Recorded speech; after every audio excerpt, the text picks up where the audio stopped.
some of them are also aware of astrology and other layers too, where there's even more like creative intelligence bound into it, but then they just think it's the heliocentric.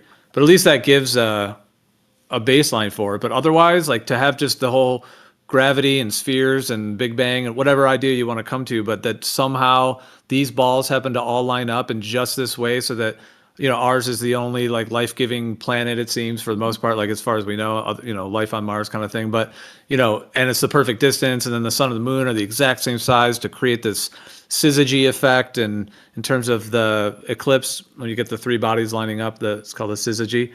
And so, yeah, that is a coincidence that is beyond like a random chance. And there's a whole bunch of arguments against like the evolutionary story and so on, like basically heliocentric atheists, against those positions that this coincidence, is kind of goes against the framework of their model. Yeah, it would be strange. It would be strange if we existed on a planet which was not suitable for life. You never thought about that? No, but he's just talking about the fact that on that same planet, my point was, on the same planet that is the one that supports life, the only one that's ever known anywhere to support life, that's the same planet that also happens to have a sun and a moon whose size to distance ratios are such that they appear to be the same exact size in the sky. That was the point. They are for now. So so right now, while humans exist, that's how it is. So you're agreeing with me. So like that doesn't do anything to dispel my point. It's a crazy coincidence that those two things are simultaneously true. But what if you go back like a billion years when the moon was much, much closer to us? I'm dealing with right now while we're talking about it, sitting here in my office. But it's like the moon is moving away. What is it? 2.5, 3 centimeters per year. Supposedly, nobody knows. If you believe the world existed that long ago, if you do believe it's billions of years old, nobody knows where the moon was a billion years ago. They can only guess or suppose or assume. Eddie, no, the public guess, mainstream is another 550 million years of it. Wait, we do know what happened a billion years ago. What do you mean? Like, are you crazy? Yeah, I mean, like, that's not I don't know how you don't understand that doesn't satisfy the question. Me asking you, we just happen to be the only life. There's clearly something special about humanity. You can deny that in your nihilism, but there is. And it just so happens that the place where humanity lives is the place where we have this astronomical cosmic lottery ticket that we won, where we get the sun and moon being the same size and having perfect eclipses. Yeah, that's what I said. What do you mean when you say special? It would be really strange. It would be really strange if we existed on a planet or a system where the conditions were not suitable for life. Yeah, you're just not engaging. This is sophistry. How is this allowed? You're just not engaging with what I said. No. Because what you do is that you think, okay, this place, since we are humans, this place must have been specially created. Instead of looking at from the other side, saying without this system, we wouldn't appear. The place with humans is the place with the sun-moon perfect ratio. It's not that perfect. The distance between the sun and the moon could vary by quite a few million kilometers, and we could still be here. Dude, you're literally getting the things I'm saying wrong on purpose to not address my point. No. Get yes, into the detail. The moon and sun look like they're the same size when they overlap in eclipses. That's what I'm talking about. Yeah, now, but that has no bearing in the life of the planet, though. That was my point. That is a cosmic lottery ticket.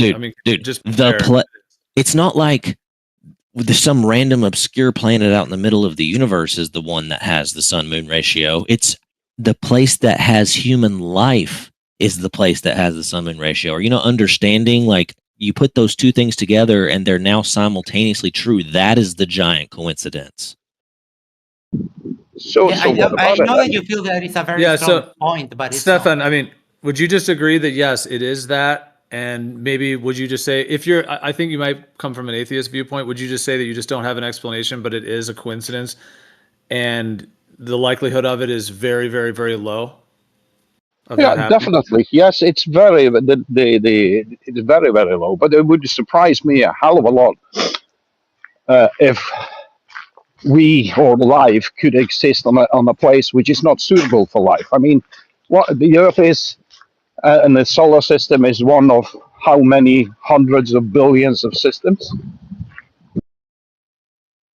Yeah, but we're the one system that has life, and that one system that has life is the one with the sun moon thing. And you just acknowledged that, yeah, it would be very, very low. So, like, that's my point. So you're forced to take the position that it's a pure coincidence, right? That the place, the only place that has life is also the place that has the sun moon ratio. Well, we don't know that, do we? Do we know that the only type of life we know is the life which is on Earth? We have no reason to believe that there's life anywhere else. There could be. Right, but you saying there could be doesn't provide any evidence for anything.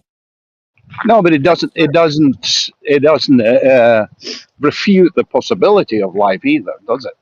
Sure, but what we know is that there's life here, and anywhere else that we have any knowledge or ability to probe whatsoever in the visible universe does not have life to our knowledge. And we have no reason to believe it does. Why not? I mean, how many systems, let's say, how many solar systems would there be just in the Milky Way? So out of all the billions, hang on. Yeah, out of the billions and billions of systems we know about. Yeah, we know billions of them, right? Yeah. So we're the one that has life, and that one that has life has this special sun moon eclipse ratio. You don't think that's a little weird? No, not really. Yeah, you're forced into denialism because the only alternative position is that it has meaning. How let's say if there's a few 100 billion galaxies in an observable universe. Okay.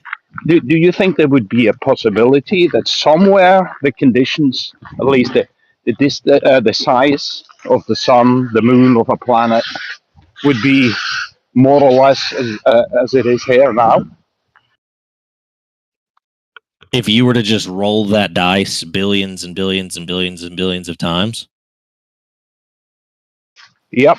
Sure, it's theoretically possible, but my point is that it's not just that one set of dice that you're having to roll billions of times to get the one lucky roll.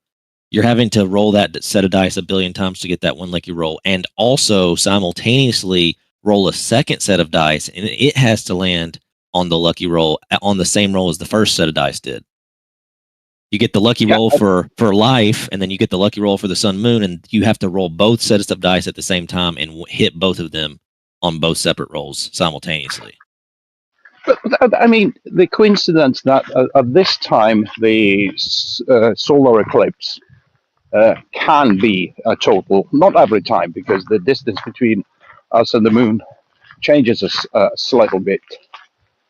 What does that have to do with it? Because the mechanics necessary for a solar eclipse are a total solar eclipse, rather, like we experience, where it's like perfectly 1-to-1 size in the sky equal, is very, very, very, very, very low chance of happening. Just mathematically speaking, just purely mathematically random chance. It's like a tiny, tiny, tiny chance of occurrence. And then the life dice is like, you know, based on people who actually believe it's possible, like one in like the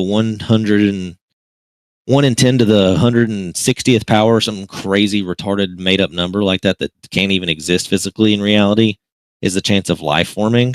So you roll the 1 in 10 to the 160th power dice, and you roll the 1 in whatever the crazy number for the eclipse dice is, and both of those dice rolls have to win on their separate rolls simultaneously. And you're just like, yeah, doesn't surprise me, makes sense.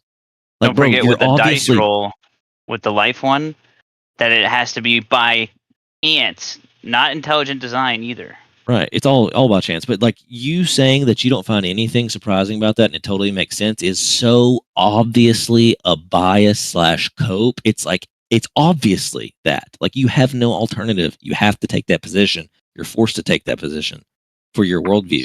So why is it? Yeah. Okay. Hang on a minute. So why is it that you have total solar eclipses on Jupiter, based on some of the moons orbiting Jupiter? Don't live on Jupiter.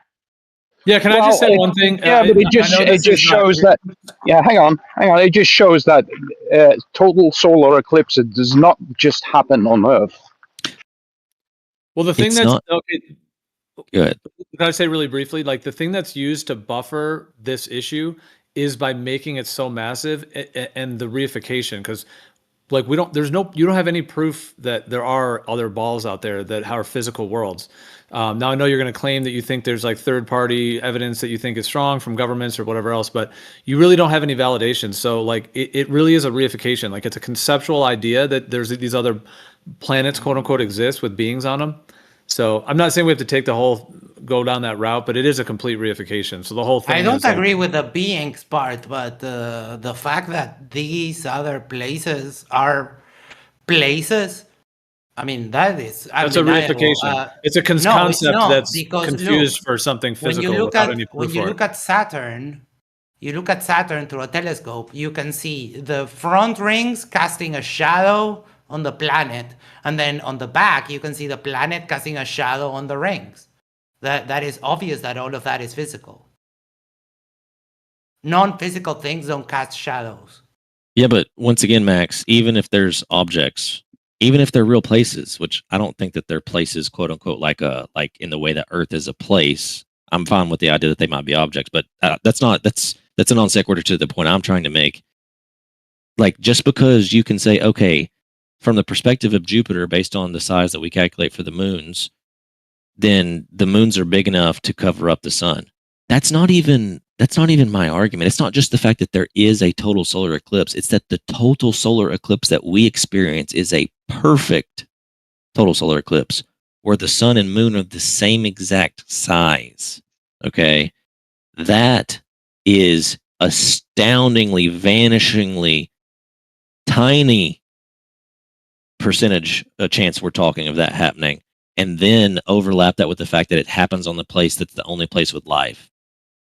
It's like, obviously I don't want to be a broken record here. Like, I've made my point, and I think it's been like spoken in a way that you understand it. But like, I understand it. Yeah. So what about all the?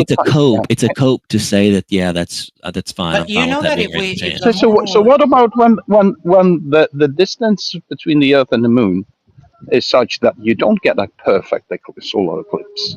Dude, you saying that it varies and sometimes doesn't change the fact that it does. Yeah, doesn't change the fact that it does, though.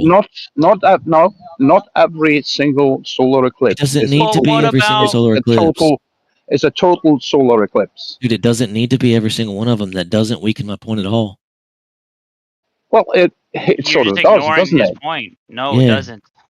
No, okay. So there's a coincidence that sometimes we have total solar eclipses. Other times the solar eclipses is not total. What's the point? No, you're completely ignoring the because I mean, this is like of obvious cope. I just don't know why you do this. I don't know why you don't have more like intellectual integrity. No, but you have to take that into account because since not every single solar eclipse is perfect. It doesn't need to be a total eclipse every time. That doesn't even make sense. So now wait, grant it. Well, grant it. So what? The odds are still astronomically crazier than any random chance is capable of explaining. Like, there's no way that happened by random accident. There's no way.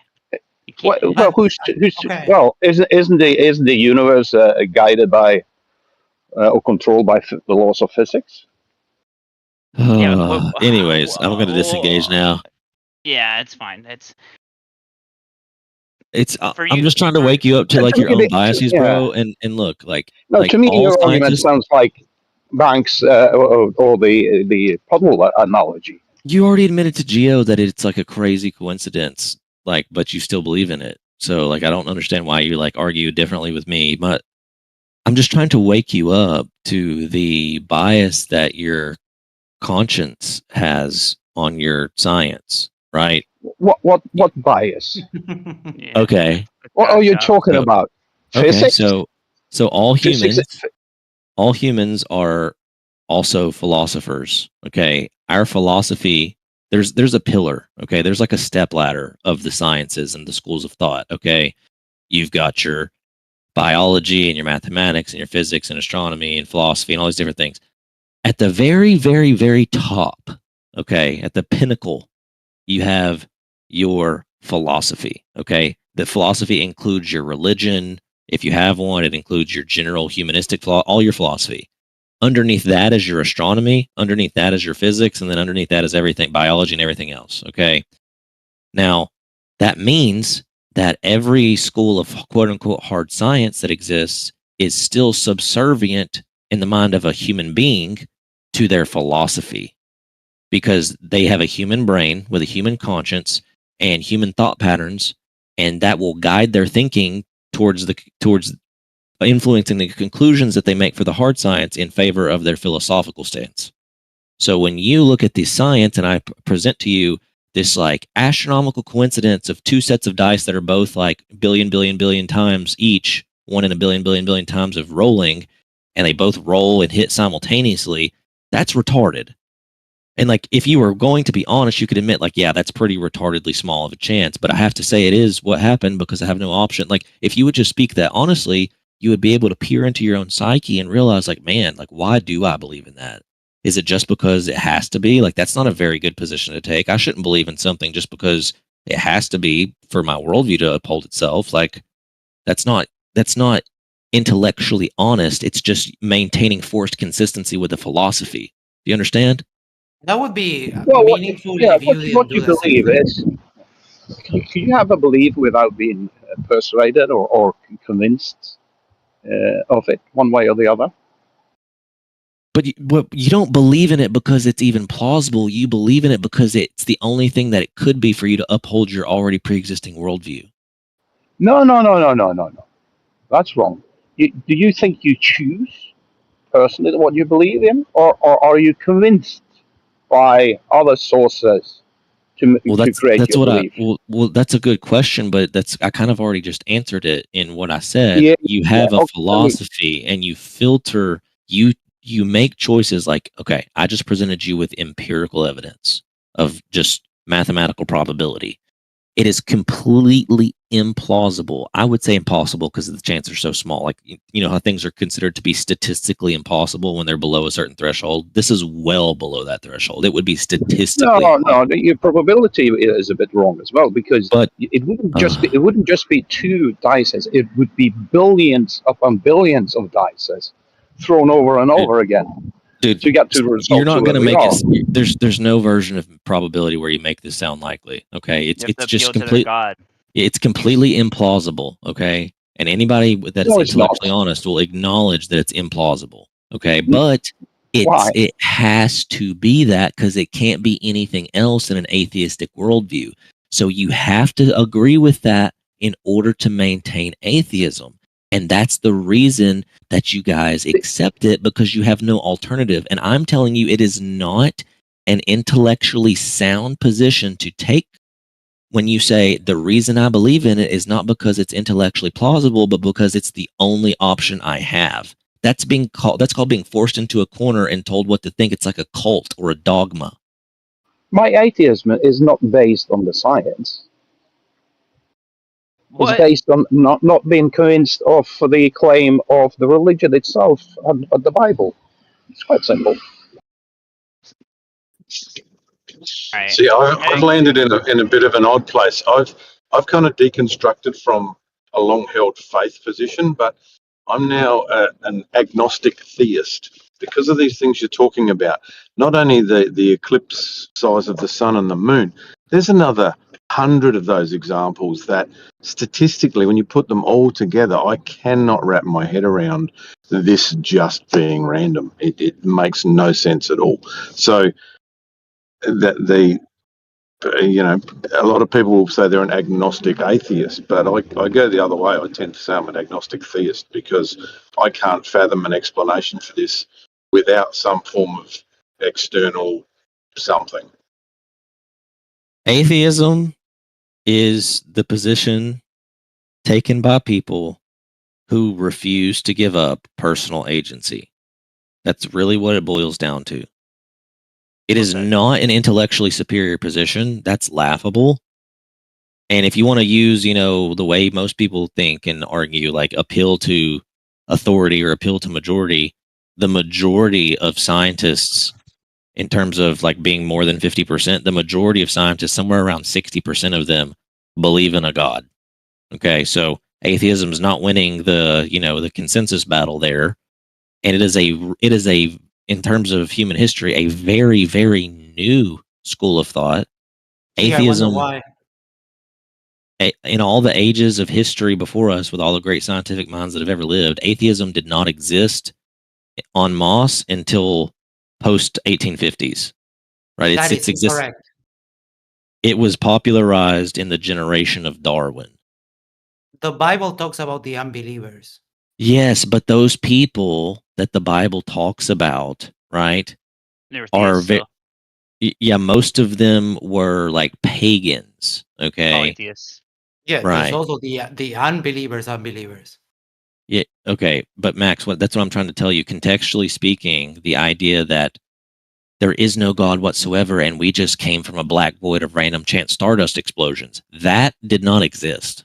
Okay, all the people who would today be called atheists, back in those days, they were deists. They just believed there must be some impersonal God who doesn't have a knowable identity. He just wound up the universe like a clockwork machine and let go and stepped away. That's what they believed in. That's They didn't. one possibility. But Yeah, there's always been, like, that's what they in believed. all of the religions, you always have this figure of the unbeliever, because it's almost certain that there would always have been someone like me who would be like hearing the stories and would be like, yeah, I don't believe any of that. That's fine, but my point is like you would not have had an intellectually sound, in your mind, what you believed was intellectually plausible, an intellectually plausible alternative to a God. So you would have said, well, there might be some kind of creator, like obviously we got here somehow, but I'm not going to believe in your God because I think your God's dumb. That's the position you would have taken in that generation. No, I would have always been an atheist. Okay, buddy. Well, Keep telling yourself that. Well, besides yeah, those type and of I mean, the reason hypotheticals- why Oh, sorry. religion proliferated so much is because the people in power saw it as a means to control their population. So if you can control someone's God, you can control what they do. And I you mean- can see all of this throughout history. And then you kind of forgetting that, like, 1500 years where you were going around chopping off people's heads if they didn't believe in your fairy tale. Dude, I'm not going to sit here and tell you that you're like not smart or anything. I'm sure you're a decently smart guy, but please do not sit here and try to act like you're such a novel genius that you would have been the unique guy in all the generations of history that would have been like, yeah, man, there's definitely not a creator of any kind, and we came from a random stardust explosion billions of years ago. Like that, you would not have been that guy. You would have been. Dude, those guys exist. an impersonal. Even in the Greek myths, those people exist. They're all over the holy books, the unbelievers. There's always been people like that. I've already told you that's not what it's referring to when it says the unbelievers. They don't. No, but it is. If you don't believe in the true God, you're an unbeliever. If you believe in any other thing that categorizes you as an unbeliever, it's not for atheists. It's for any general person that doesn't believe in Yahweh. I know that it's sometimes the way that it's used, but it also talks about the people that are the unbelievers. It talks about the people that are destined for hell, and so on. So that's it's all not who the reject only possibility. the God of the Bible. That's all who were okay. Hindus would be unbelievers. Muslims would be unbelievers. Like modern day so-called Jews would be unbelievers. Atheists, all of any non-Christian would be categorized as an unbeliever. Atheism was just not. Atheism was a novel invention, bro. Like it's okay to like say that. Like That's that what is. I'm disputing. That it's not. That there was But always that's the people historically that accurate didn't believe. position. Ancient. Right. Okay, modern day atheism had no ancient parallel. There was religious denialism. There's always been that. Like you're correct about that. Oh, so there were atheists. But it wasn't atheism. That's what I'm trying to tell you. There was No, I know that there are people that you have the pagans and you have all of a suite of other people.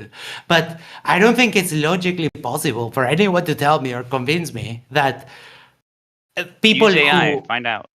people who were atheists have always existed, because that is the most Okay. logical thing to me. Modern day atheism is the position that there are no gods whatsoever. There is no spiritual force. There is no supernatural. Everything is like nihilistic naturalism. That is modern day atheism. Okay.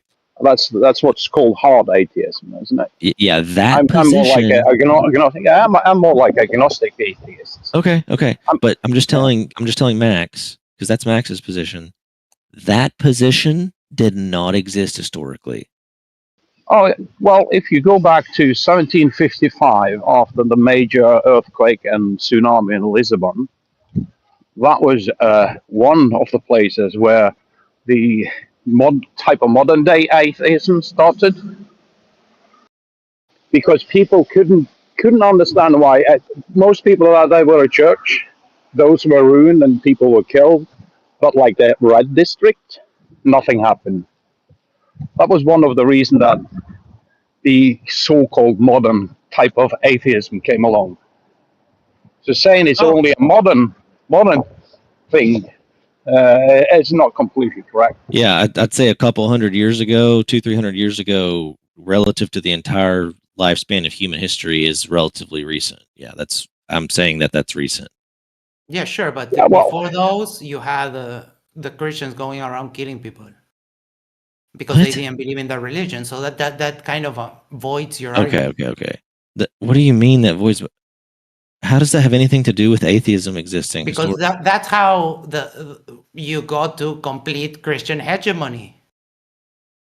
It wasn't that people were just left there to believe whatever they wanted.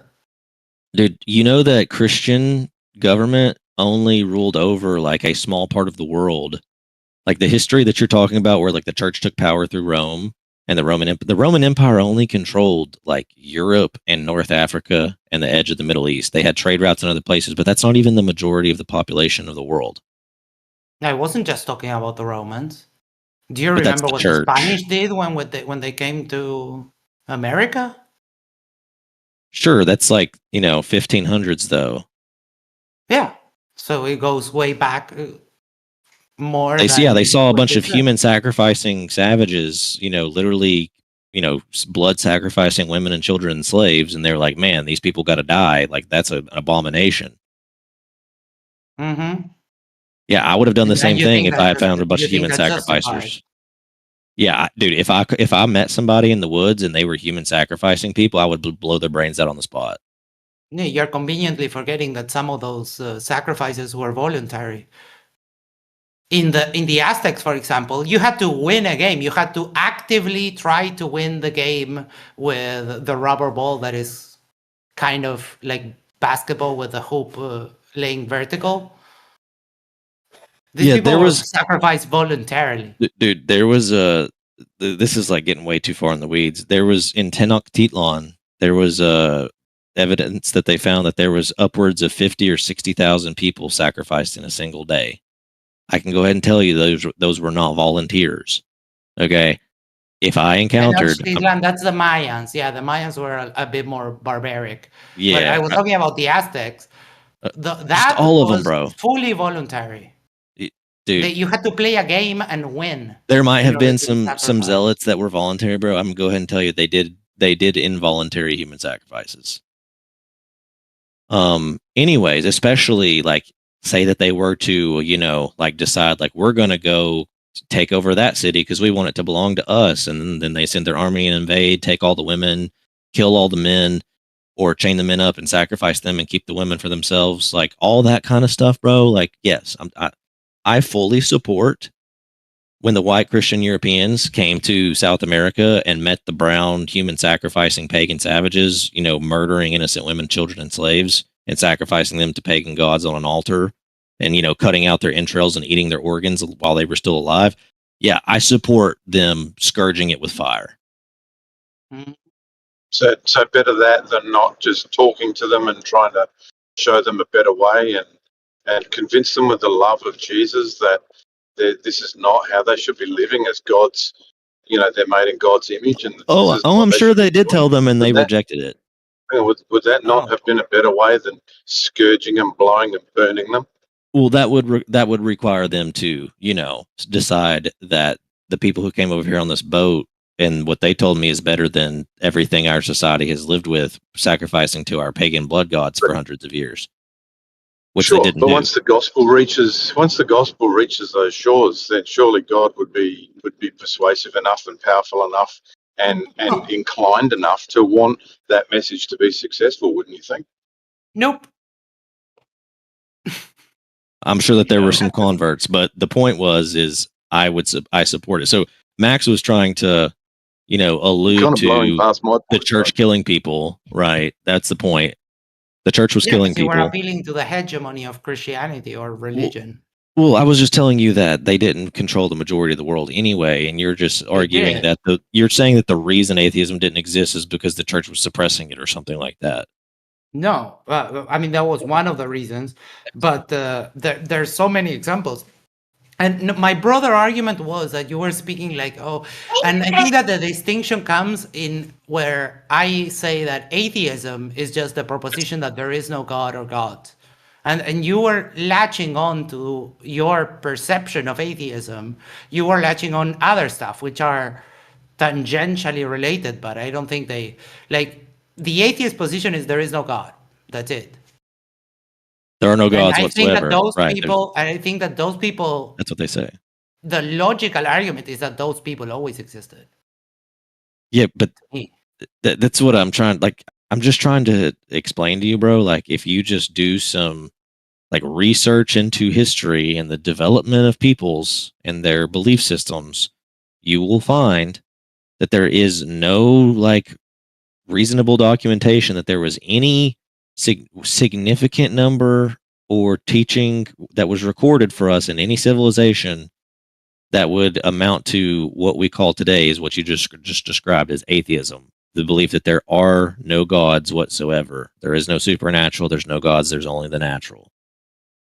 Because the only reason that even cropped up in the first place is because people came up with theories that they believed were valid alternatives and gave people an excuse to believe in something besides a god. That before that happened, people would have been considered retards if they said that there are no gods, and be like, well, how did we all get here then? And they would have said, well, I don't know. And they'd be like, okay, got it, retard. And that's why they didn't exist. So God of the gaps argument, that's the best explanation for this? I'm not saying, Sounds like dude, I'm not saying that's the explanation. I'm telling you that's why atheism didn't exist, because no one had a plausible alternative, because it was obvious that like we're here. Someone had to create all this, and that was good enough for everybody in every civilization for about 6,000 years. And unless Max, you think you're that, fully evolved. unless you think, You're evolved. yeah, unless you think that ancient peoples were all retarded and all of our ancestors were stupid and human beings only became intelligent about 200 or 300 years ago, then you should really look at that and think about it like, oh my gosh, how was that reasoning good enough for all the generations of humankind for 6,000 years? And only recently do we think that reasoning is retarded. Like, what is this new age mindset? If you look in most religions has that, as an explanation for the unknown, a God must be the reason. The problem of not fearing death, that this life might be over and you stop to exist, is another one. That's how religion came along. By the way, just as a fun fact, there's a tribe in Amazon that does not have any god in their Yes, culture the at all. Piraha tribe. Yeah, They didn't even have a word for it. They do have a little bit of spirit animism in that, like, the jaguar is sort of the kind of like a god, but no, he's just like the steward of the jungle, and it mostly responds to human fear of jaguars. Yeah, but number one, they have spiritualism of some form, and number two, those are some people who probably are like sub 60 IQ. And if you want to use them as a defense, I'm just going to laugh at you. How is that relevant though? Because you're going to go to people that would. You're borderline offensive in what you're saying. But you're correct. You're talking about brown people and that they're sub 60 IQ, like they're people living out in the jungle. Some pretty ugly language. Yeah, I'm sorry I triggered your like what sensibilities, or I'm not actually sorry, but it's just a fact that tribes people are really dumb. You mean like the ones that came up with the Bible? No, those are not The tribes ones people. that are made in the image of What? God. They're You're made in the image of completely. God. Those people. Wait, did he Excuse just say me. tribes people didn't come up with the Bible? Yes, I mean the 12 tribes of Israel. Need I Yeah, go No, on? those I aren't know real that there's 12 tribes, tribes see? of Israel, but that's not what we refer to as tribes people. You know what I mean Oh, when I I say tribes see. people? I see. So you're Yeah. you just don't have the Because they courage had to an say actual, black well, people. no, but see, they had an actual nation, right? They weren't people No, they living out didn't. in the Have a jungle. nation. They literally Why didn't did though. they wander? Why they? Well, they were in captivity in Babylonians and in Egypt, and they were wandering in the desert Yeah. and fighting. And it took a hell of a long time before they sort of got their own nation. So Here, before that, yes, they were a big tribe. okay, so let And me the pose Piraka something real have a quick. nation. They just live in the jungle. They have a society. They have rules. They have Well, Sort of. almost, yeah. Yeah, I mean, you got like what, a Let few me- hundred, maybe at most a couple thousand people, and I'm pretty sure it's probably way less than that living out here, living off of tree gunk and eating wild jungle cats, while Tree they probably Wait, what They is don't- tree gunk, bro? I'd They like don't Like to- fruit? Yeah. This is the love of Jesus coming out now. It's slowly starting to unpack. Yeah, Can well, I, I mean, it's just funny. generally question eat to carnivores. atheist/naturalists. There, I'm just gonna. It's just Right. funny because you can either be a noticer or you can be a Christian, but you can't really be both. Hey, do you hear me? yeah, I hear you, dude. Yes. No, I sorry, I don't talk to simps. Piezo, are you Simp? 88 or 83? Excuse me, sir. Excuse me, I was speaking, and Yeah, I know, and I was just disrespecting your ability to speak because the adults are talking. So anyway, Piezo, are you 88 or? Is that Mord on an alt account? yeah, I don't know. I'm just gonna mute for a second because That It is sounds that's like just- Mord. That's just him. That's Mordwand. Yeah. It's, Mordwan, you can't do that to me, dude. You can't just like treat me like a piece of shit. It's not fair. I just want to pose a question to the room. I'm gonna unmute you now. Because you're Well, just not at the same tier of this conversation. dude, just don't come in with. I mean, just chill. Just let him finish his point, and then if you want to build. Okay, on all it. right. I respect Gio because he's the man of the house. Awesome, thank you. Now, Max specifically, just because I like going back and forth with Max when we're on the same. You can take the mic, dude. I'm Even keel. like, No, I've it's been good. at It this for has like to 2 do with hours. atheism. Darwin himself wasn't an atheist, just for those who don't know that. He definitely was not an atheist. The philosophies before Darwinism would be considered a determinism or materialism in a sense of something that's akin to atheism. And then you have probably the earliest known quote unquote atheist would be Holbach, Baron D. Holbach, right? That's the same guy who said that religion is the opiate to the masses. Now I'm going to read some of his beliefs, and I just want to see if you guys if you guys agree with his beliefs. Okay. One of them is that the universe, that vast assemblage of everything that exists, presents only matter and motion. The whole offers to our contemplation nothing but an immense and uninterrupted succession of cause and effects. Would anyone disagree with that? That's an atheist. What are you specifically talking about? He's just Holbach? reading off a list of the first Like the first attributed atheist. historically attributed atheist beliefs and seeing if you disagree with any of them. He's like Right. the godfather of I- atheism. I- hang on. Because I found here Diagoras of Menno. He has the mic, dude. Like, let it. Like, you Yeah, can but make a hang small on. Let me interjection, but answer. Atheism is a lack of a belief in a god. That's it. we know. Yeah, obviously. I'm just saying, I'm just reading philosophical notions of the guy who's considered to be the first atheist. That's all. And I just wanted to see if you guys align with that. Not really. No, and I can't speak for all atheists. Do you even know what you're disagreeing with or agreeing with? Yeah, as I said, for me, atheism is just a lack But- or What's not being the point he convinced. just read? What's the convinced point he just read there's a that he God. asked you if you agree? Everything after that has He's has just basically talking. nothing to do He's just nothing to talking. do with it. Okay. That's all right. Max, did you hear what I said? I'll post it here. I'll post it.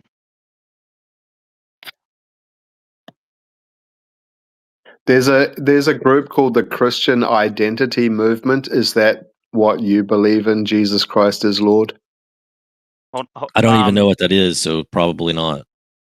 So the Christian Identity ahead. Hey, Movement. Beasticles has the mic, dude. No, it's cool. Yeah. It's fine. So that I wouldn't generally disagree on that. Where I think that stops is when you say, "Oh, and there was a first cause. That cause is God." That's where I start having problems with that. Okay, so you would But agree with that up to so that far? point, that's fine. Yeah, it's an infinite regress. Can I just explain what the Christian Identity Movement is quickly? It's a white power and neo-Nazi group that merged their radical ideology with specialized extremist interpretation of Christianity. Awesome. That's not what we're talking about or what I brought up. And it frames even white I don't care supremacy about that. as a core religious mandate. That's crazy. Moving on. He said We that the get back- brown people in the jungles eat tree gunk and they've got really low IQs. That's quite offensive. It's sorry that Are the you truth a is brown offensive, person that dude. eats tree gunk? And I mean, the Piraja live in If the not, middle of the why do you Amazon. care? Can we move There's on? wild fruit. Yeah, all I mean, over. it's almost like people like this just get offended by statistics. They're the same people who get offended when they aggregate by race the standardized test scores across the entire world.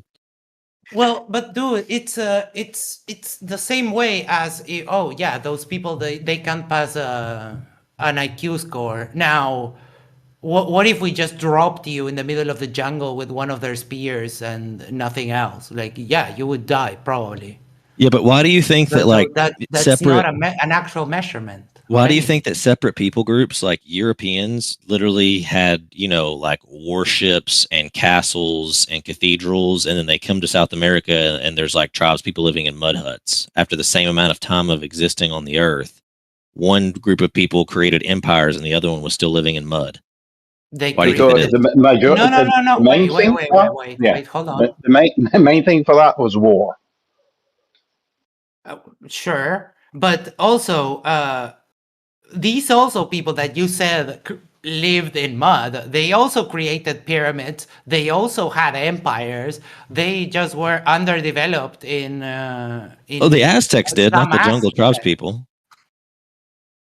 The Aztecs, the Mayans, those two specific groups. the They did. Incas. They had cities. The Incas also, they had cities, they traded and so on. And I don't think the Incas had stone cities like the Mayans and Aztecs. I could be Yes. wrong. So Machu Picchu is the I mean- Incas. Okay. I did have a couple more with this guy Holbach, but because Max, you were talking about like the unbelievers were, what about that in the Bible? And Mhm. but the specific kind of atheism that's just a hard, a hard stance on there is no gods whatsoever. That's from Holbach, which was No, that's my point. Here, look, for example,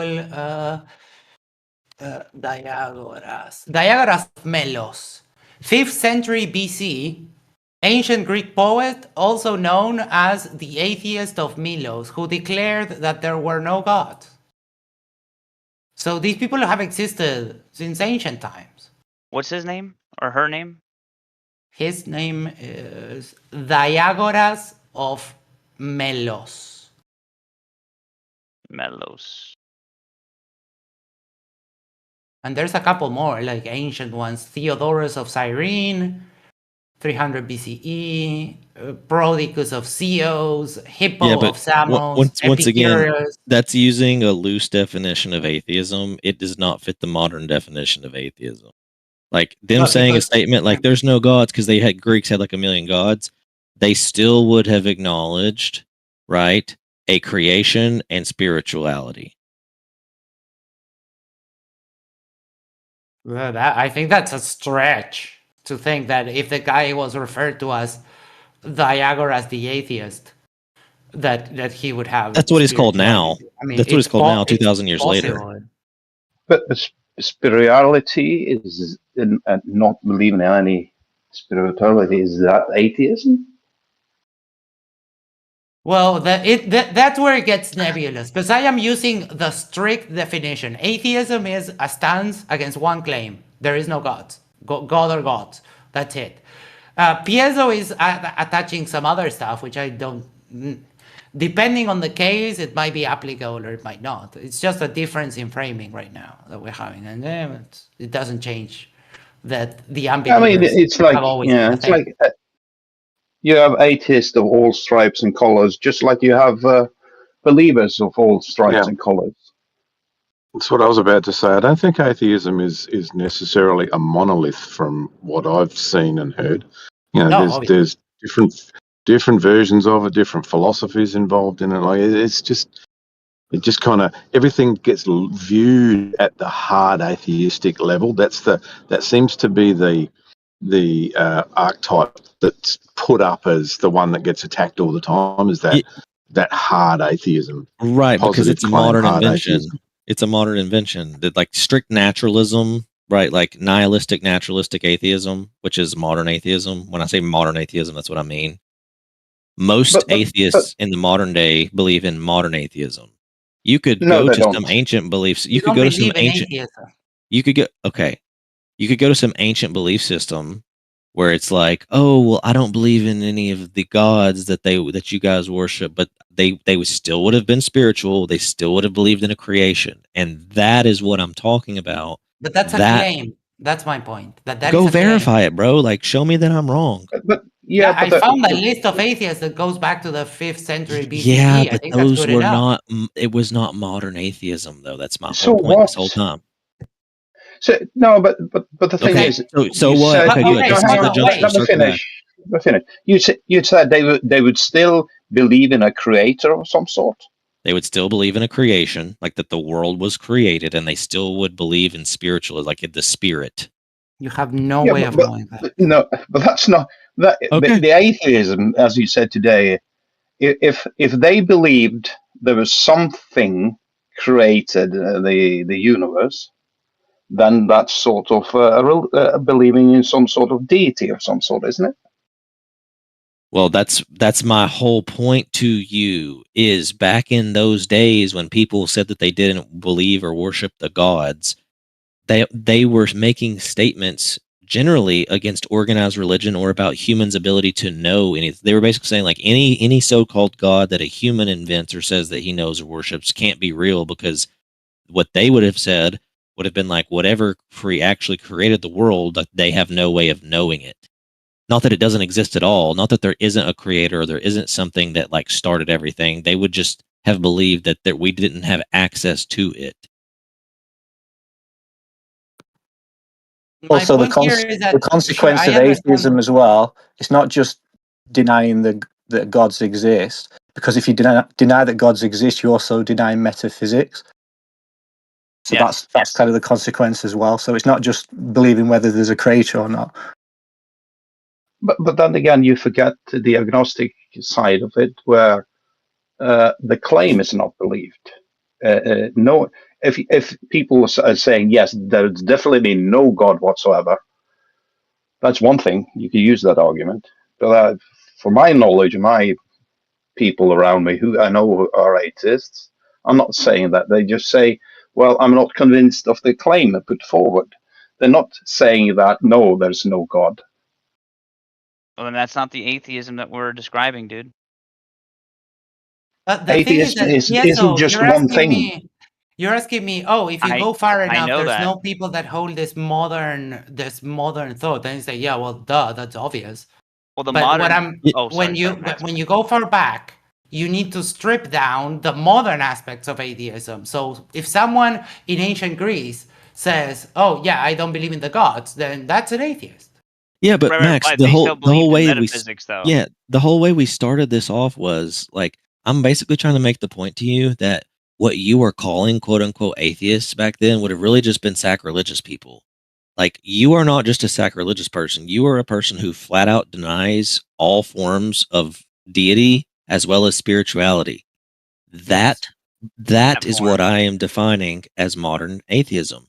It doesn't need to be attached to the Big Bang or anything like that. Just your general philosophical position. That philosophical position did not historically exist because when they said that they didn't believe in God or the gods, it was just a sacrilegious position. It wasn't them saying there is absolutely no deity whatsoever or no spirituality whatsoever because they still believed That's in what I'm spiritual. telling you. They still believed in That you, spiritual and or metaphysical things. some of them, sure, and you could make an argument that the whole gamut of people existed. What I don't think is warranted is when you say, "Oh, these people that didn't believe in anything would not exist." Because I think of myself, if I was an ancient Greek, and I think of, okay, it's myself just in ancient Greece, I would be like, "Yeah, where's the evidence that Zeus did anything?" Yeah, but Especially in those times where the gods were closer to people. your modern atheism is strongly shaped by you believing that you have a plausible scientific alternative to religion. If you No. did not have that, then you would not have the strict modern form of atheism that you have now. You would probably be some form of agnostic. No, but that's another claim. You have no way of knowing that either. And it's not I true mean, because it's I just was an common sense, atheist. dude. I was an atheist first before learning about or even caring about the origin of the universe. And another How did I start example. all this off at the beginning? I Once, said atheists are people who don't want to give up their personal agency. No, because that's all you have. Did you guys use your personal agency to make that decision? Yes. And in fact, I actually find it more appealing when someone actually takes charge of their agency in the world, and it's You actually don't have any. because I do good because I choose to do good, and not because I'm either That's not scared your of the choice. punishment or scared or I want the reward. Those to me, those two are fundamentally corrupted. But I'm just But wait, I'm wait, just wait. glad that you Piezo, agree wait, with let me get in. me. I want to get in there. All right. So you actually don't have any personal agency because I do. wait, nope. Because in your worldview, you think you are governed by atoms and chemicals and hormones and endorphins. That's a straw man. And really? Yeah. Also, how How's do you that a straw man? define good? How do you Because define good? I am not governed by my hormones. Whenever I see a very hot chick in the street and she's so hot that she gives you a woody, I have the what? conscious option to override my hormones and not bang her right there. What if someone else thinks that's a good thing to do? No, but you said We can make you an argument as to override. You're getting why- away from him. You're No. getting away from his point. Hold on. You said you override those those chemicals. Yeah, hormones. Did you use other chemicals to do that? You used other No, you chemicals use your to override reasoning. them, didn't you? Where you does your use your reason come reasoning. from? Isn't it Yeah, just where- molecules moving? Yeah, where's reason come from if you don't believe in the metaphysical? Your thoughts Yeah, where do they come from? from your brain. Okay, so Which that's is just chemicals. chemical reactions, right? In the brain, Yeah, it's and it mostly works. electrical, but they're no less meaningful. Because in Electrochemical that sense, reactions, right? whenever you put I don't know, your finger on the flame of a candle, that is also a chemical reaction that is telling you that you're Right. burning. So it's just molecules moving, obeying the laws of physics, right? That's all your thoughts are? That's all your thoughts are. That's all your reasoning is. So that means you have Yeah, but no agency. That's just I do. the laws of physics are your agency. No, because that allows me to choose. You don't have a choice. I do have a choice. Put two bowls of ice cream in front of me. Can I choose? Yeah. But it's just No, molecules moving. It's just molecules, and that choice is actually an illusion. It's not, because you actively have a choice. For example, there's one thing that you didn't choose. Your favorite flavor of ice cream. You didn't choose that. That is given to you by your internal structures. Now, if I give Chemicals? you 2 bowls of ice cream, you do have the choice of taking one or the other. But Max, let's simplify this. In physics, if you know all the laws of physics and you know every input to a system, can't you also determine the output? Yes. Okay. You so can do that with human beings. Let's apply that to you then. We know all the laws of physics, and we have a really complex system, but it's still a finite system, which is you. We know all the inputs. We can determine the output. So you think that you have a choice. You don't, because really, your choice that you think that you have is really just a complex system of inputs yielding and that's a person. a deterministic output. Yeah, that's your worldview. I don't That's what I think was that's saying. a. You don't I have don't personal think I would agency in jump your too worldview. hard the determinism, because even though, yes, there are some aspects of my psyche which I didn't choose. Like, for example, my favorite ice cream is blueberry ice cream. I never made that choice. It's just that the way my nervous system is built, that Or tickles any me other more. choice. You're just That reverting tickles back me more. to personal reason, but you're not integrating like your Because that views is a about personal. personal Here, reason. Piezo, let me go Yeah, back and forth real quick. Okay. He just needs to Please. juxtapose it against his physics. But please, let me just. No, so you Max, don't, because when I make Right. a decision, there's no physics involved. I decide what the outcome, I weigh the But- outcome and the consequence, whatever, and I actively choose. I But can't Yeah, believe so he it's really doesn't get it. subjective then. Hold So on, your hold on. truth is subjective. Your personal agency But Peter, is let him subjective. finish. Am I Let gonna him be able to finish. get in like uninterrupted? Beasticles, let Holy him finish. shit, dude. Go ahead. Go ahead, Papa Flurth. No, go ahead. Dude, Okay, just so take your mic. when if because there is two arguments to this. Obviously, you're going down like the materialistic aspect of it. I was going down the metaphysical aspect, because when he's trying to justify what's good, he was talking about the girl on the street, and how do you come to that justification that not raping someone's good? You have to appeal to something outside of your subjective stance, which obviously the religious point No. of view, that would be the Bible, because then I can come along and just say, I think raping someone's good. If it's just personal agency, then how do you come to truth? How do you justify that? You have to appeal to something outside. And that's the point. That's very easy. One word: intersubjectivity. We agree that raping others is wrong because you can justify through egocentrism. I wouldn't want to be raped, so raping others is bad. Or you can justify it through, I don't know, empathy, social cohesion. There's many ways in which you can justify. So the harm principle, but the harm principle can also change. It's now harmful to call people. It's harmful now to call people that are men that want to identify as women. It's hard to call them by their exact gender. So harmful is subjective in itself. The definitions can change. So it doesn't help you. So someone can come along and change the definition, and now the truth has changed. Well, because harm doesn't have a. You tend to think of things as very static and fixed. Things are not fluid because it's generally not accepted to take off someone's leg. But if that leg is starting to get gangrene, then harming them is the best choice, because you do harm to avoid a bigger harm in the future. Right, but there's an objective stance there. You're saying you've got a personal agency, which is subjective, but you've come to an objective conclusion why to remove that person's leg. That's different from personal agency. Yeah, and the rules of chess are arbitrary, but given any given hand of chess, there is an objective move that is better than there is a move that is objectively better than another one. So how do you get to an objective move then if you're just viewing things as subjective through personal agency, because those are antithetical to each other?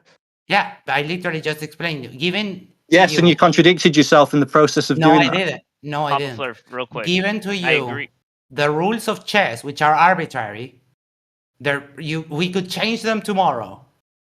Okay. Yeah, but the rules of given any hand of chess, any given hand out of the potentially infinitely number of hands that you could play, given the subjective frame, there is an objective decision that you could make for the best move being the better one compared to another one.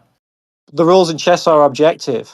You never an objective framework. No, they're subjective. Okay, before we get into morals, because I agree with you, Papa Flurf, in your line of questioning, but we already know the answers to this. But I want you to see this, Max, because you say that personal agency is something that you have and that you can exercise it, right? You can use it at your will, right? Yep. But that's contradictory to your metaphysical explanation for agency to begin with. You're saying that it's just a series of chemicals and thoughts that arrive from your brain. If your brain is just chemicals and molecules, right? It has no agency of its own. Therefore, you have no agency of your own. You are just chemicals Ah, and okay, I molecules. got it now. Deterministically That's following the laws Hold of on. physics. that's Oh, a wait. part. That's a part for the whole fallacy. What? Yeah, No, it's not. because you're treating the brain, you're treating the independent parts of the brain as the whole thing, but it's not it's the sum of its parts that make the brain what it is. Right. So In your even worldview, though thoughts there come from are, the brain, right? yes, So what are thoughts? just electrical impulses that you have, which Exactly. are So you have no also agency. correlated to your but they're correlated to your experience, your body, like they're your thoughts, they're no one else's. And they're also correlated with nature versus nurture and all those conversations and so on. So that gives you, in my eyes, that gives you your agency. But you don't have that actually. If you just go by no metaphysical explanation for the determination of someone's morality, someone's willpower, why you have certain preferences, right? All of those things are I literally can. completely subjective and arbitrary and have no meaning outside of yourself, because if you're saying that they derive from inside of yourself, where they come from your electrical signals that are, firing in your brain, that's why you have agency, is because of that reason, then that doesn't mean you have agency at all. You're actually just controlled by electrical impulses in your brain. You don't control them, they control you. To which there is a passive part and there is an active part. And How do you know that's that? where, because if I give you 2 bowls of whatever, you can choose. And that clearly denotes agency. Whatever mechanism is letting you choose, that works for everyone. So what are the differences in terms of electrical signals versus something that you choose to like and something that you choose to hate? Is there a difference? That's okay. There's a conversation there, because I didn't choose to dislike cheese. I Aha.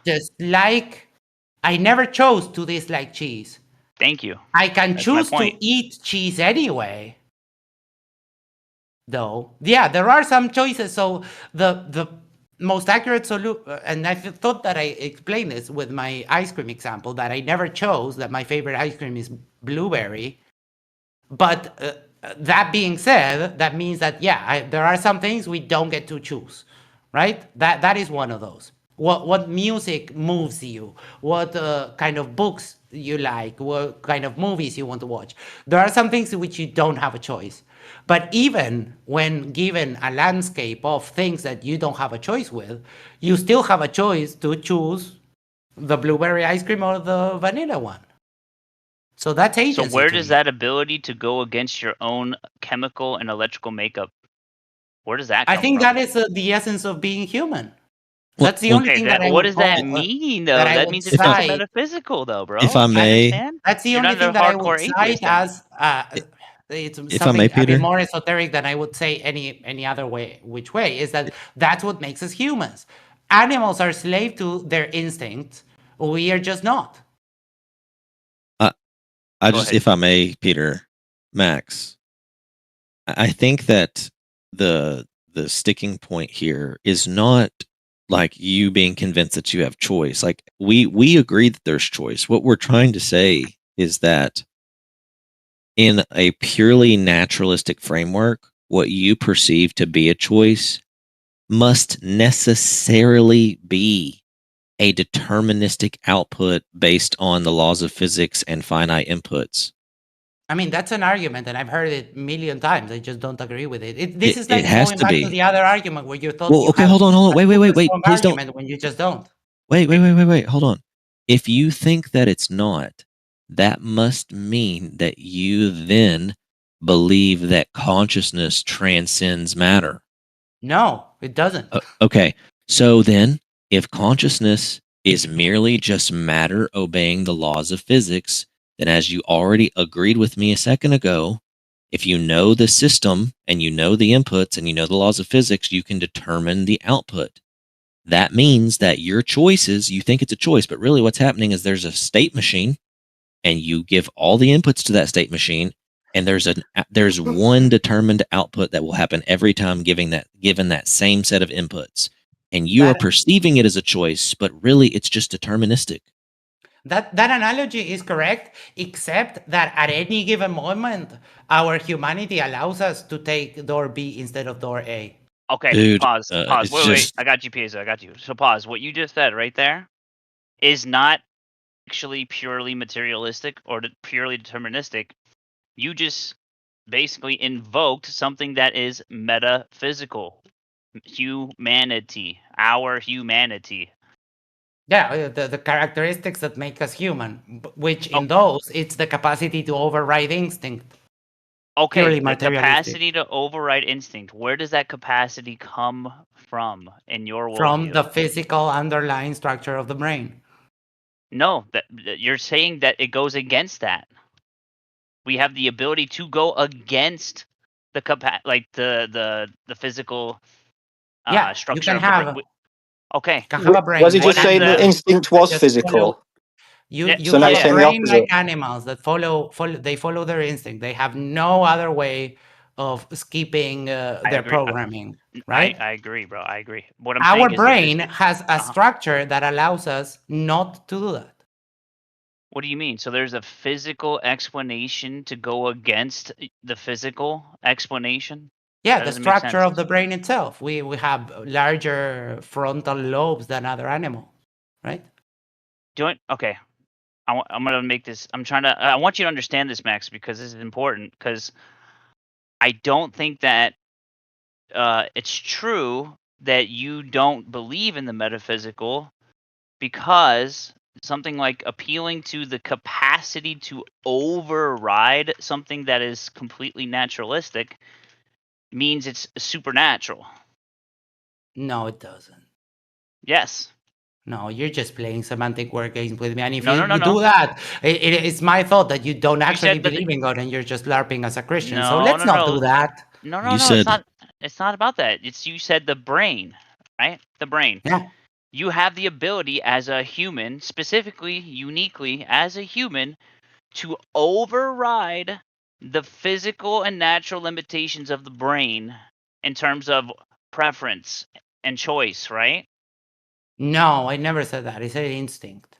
You can override your instincts. Okay, you override your instincts. What you just said. Yes. That Okay. overriding. But that of is also a instinct, physical part of the brain. That is the development. So then you're not of the, overriding I think your it's a instincts. frontal lobe. Yeah, because animals generally can't do that. But even animals, when push comes to shove, a parent animal will lay their lives for their children in some cases, right? But that's not my point, dude. My point is, you just said that that we have as humans the ability to override the thing that makes us human. No, the distinction between animals and humans, which is animals can purely go by instinct. They just follow their programming like little NPCs. They're hungry, they go eat. They want to poop, they go poop. Water. Hey, Right? you want to choose blueberry milk or We can ice cream go. or whatever? We can go way that's, beyond that's that. Yeah. the same instinct. Yeah, that's your instinct. That means it's instinct, dude. No, it's subconsciousness. No, but you guys are saying that, or not you guys, but Max, you're saying that you can override your own instinct. Yeah. Right? That's contradictory, because that no, means it's not. your own Because, instinct. for example, itself. when I go, remember the example of we saw the beautiful chick. I want to bang her at that moment. You override that instinct, which is the most primal thing, right? Which, I mean, most animals wouldn't do. Like an animal comes next to What another is the animal and hit, and they will mechanism fuck. to override right? it? What is the structure physical of the mechanism? brain. We have Okay. bigger frontal lobes. I said it like 3 times. But So how then do it's you not get an a- actual overriding it then? It's Yeah, not how are actually you overriding how are you getting away from the deterministic output? Like, for you to have a real choice and real agency, your real agency would have to be some kind of thing that transcends the deterministic output. Otherwise, it's not a choice. That literally defeats the definition of a free choice. Correct. Well, don't forget the pre-awareness of the brain activity. Free awareness. Yes, it shows that your subconsciousness is basically predict or give you the choices before you actually become aware of it yourself. That's literally a supernatural thing that you just claimed, No, right? no, no. This is neuroscience. The subconscious is natural. Yeah, and it takes a large part in your decisions. In fact, many decisions is made by your subconsciousness prior for your awake kind of consciousness being aware of it. What's the So average the input, subconscious so the size? inputs your brain has stored over your life takes part in making your decisions for you Yeah, where? in the brain. Yeah, where? Where in the brain? You mean Yes. the frontal lobe or the right side, the left side? What do you mean? A If it's specific part of the completely brain? material, if it's completely Yeah. materialistic, right? Your subconscious, your conscious, that means you have a size, a physical size. Correct? What? Capacity, What? your The brain? subconscious. Yes. You guys are So, saying that it well, comes from the brain. Where's it stored? Where's the in, subconscious thought stored? between in the synapses in your brain.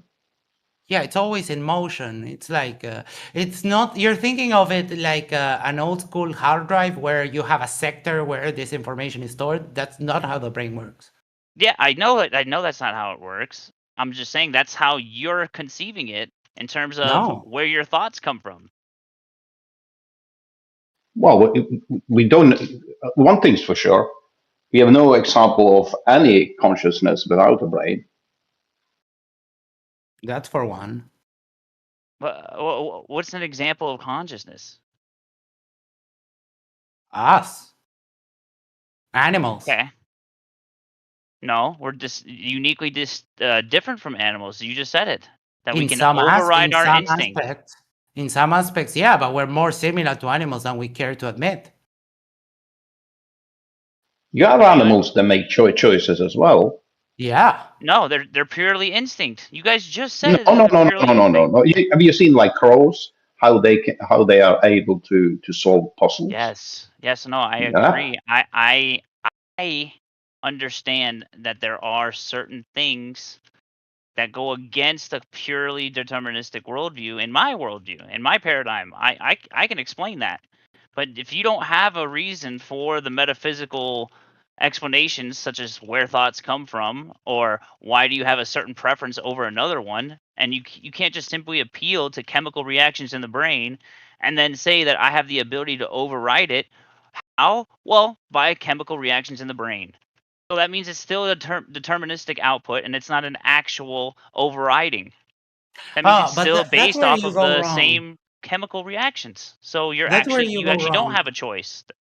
Let me address what Piezo was saying before. If you had a machine that could replicate every aspect of me, and the That's thing what that your brain you is. forget is Your that brain is the we machine. have the capacity not to do that. But, dude, okay, hold on. Wait. If I Wait. choose every time the door on the left, door There's A. you're cog dissing. Hold on. I figured it No, out. no. Hold on. You said you're forgetting that we have the capacity to do that. You're arguing that the fact that we know we have human choice somehow overrides the argument you're making that in an atheistic framework we shouldn't have it.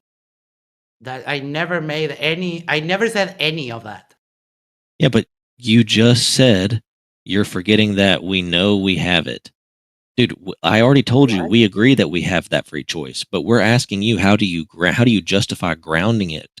Because Where does it come from? Yeah, in a deterministic atheistic world, right? You can't ground it in anything that's not purely deterministic from the laws of physics and matter and motion. No, but that's your straw man of my position. I never claimed any of that. Because Oh I my said gosh, that there that are is a some things that necessary. Hold on, wait, It's Max. not. We're not saying that you personally believe that. He's just describing that the implications of having a pure stance as a deterministic and materialistic worldview, like completely naturalistic. You said it yourself. You don't believe in anything metaphysical, supernatural, etc. Right? Nothing deep, Sure. right? That's a deterministic worldview. Now, I'm No, not it's saying you not. agree to all of the. It's not. That's a problem number one. It's not. Because even though I do acknowledge that there are some aspects of myself which are completely deterministic, which I never chose. I never chose that the blueberry ice cream just tickles me the most. And Right. it gives me the biggest pleasure. My brain just starts loosening chemicals, right? But that being said, I do have the choice of choosing for whatever reason. It could be because I had blueberry ice cream yesterday But wait. that I want to have another one. But pause. You just said, but for whatever reason, that's Yeah, the because issue. it can be many reasons. It can be I don't want to have blueberry ice cream today because I had it yesterday, or oh, there's this other thing that I've never tried. So yeah, that's why I said for whatever reason. It's because there's a multitude of reasons that can cause But you all to of those reasons emanate go from the against. brain, right? Yes. Okay, so it's not an actual choice. What do you mean? The brain is you're literally choosing. There's no How is distinction. making a choice not a choice? How is making a choice not because it's not a choice if it's completely deterministic by chemicals in It's your not. brain.